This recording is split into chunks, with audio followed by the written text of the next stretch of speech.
Well, today I thought we'd add some English muffins to that breakfast plate we've been making for a couple of weeks. So join me and see how easy these are to make.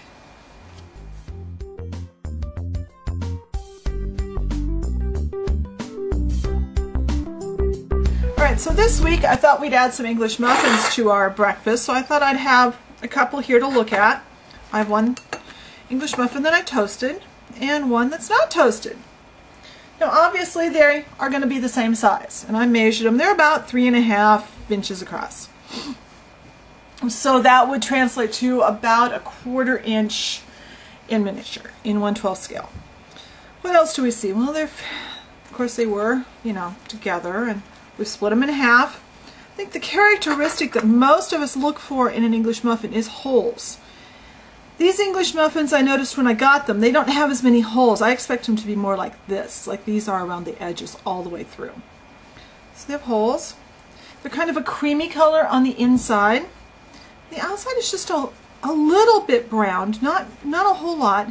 And when you toast them, you get this really pretty golden brown. But just on the tops, you can still see this color down in there. And they're not a lot darker on the outside. They're a little bit darker. The tops get darker than the bottoms, of course. So that's our English muffin story. So let me get these off to the side. I'm going to keep them, they'll actually be sitting underneath the camera so that I can keep looking at them for shape and size and color as I work. So let me get set up and we'll start making some English muffins.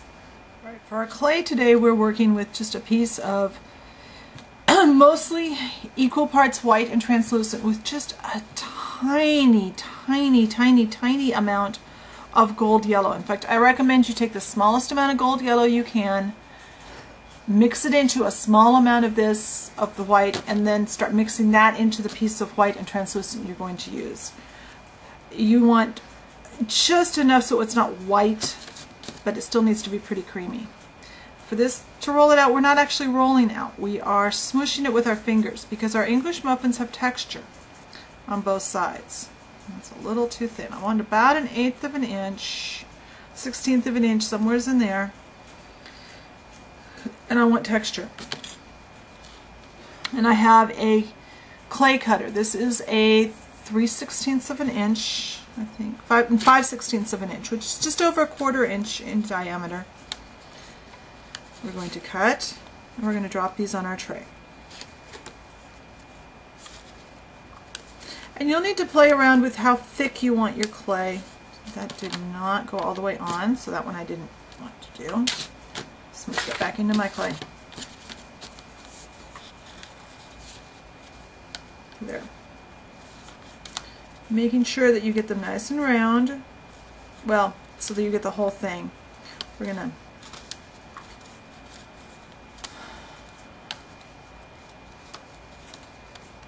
try not to cut your pieces so they're not all the way round. Now, we have our little English muffins. Now, one side of most of these has the divot from the plunger in our cutter, so we're going to make that the top side. Now I'm going to take a toothpick, any toothpick. I just happen to have these on my work table, easy to get to. And we are going to start poking holes. And just make holes. Try to be as random as you can be.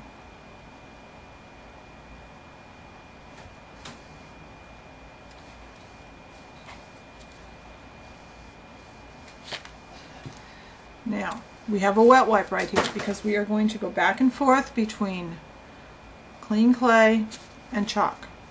Now I have chalk in my little thing here.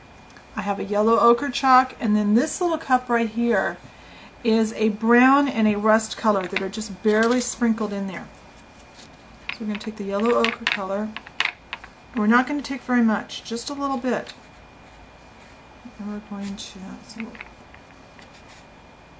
because we don't want them solid color. Still want to see a lot of our white. Now, where this is sprinkled in there, just a little bit.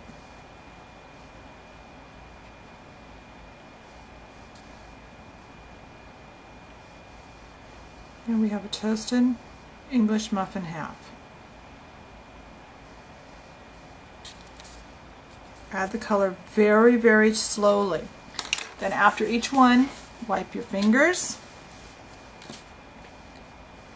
Dry your fingers off again and put this onto your finger. The reason I like to texture the inside of the English muffin on my finger is I find if I texture it against a paper plate or worse yet against a tile, I end up losing all that subtle texture that I put in my clay.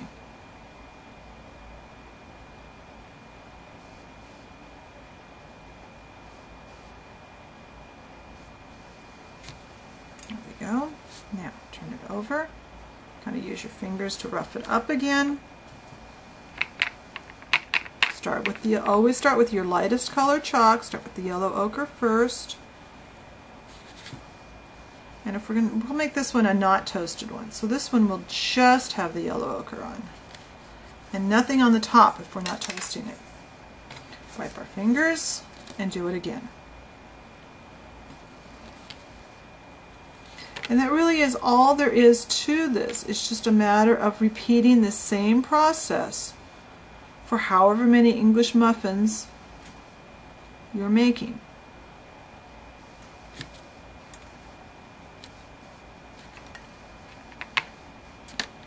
Oh, I dropped it. Trying to get some on the sides because the sides of our English muffin have a little bit of color, not a lot. And mainly they only have color on one half of the English muffin, not on the other half. Only the half that was the bottom when it was being baked. Let's see if I can not run my knuckles down onto an English muffin.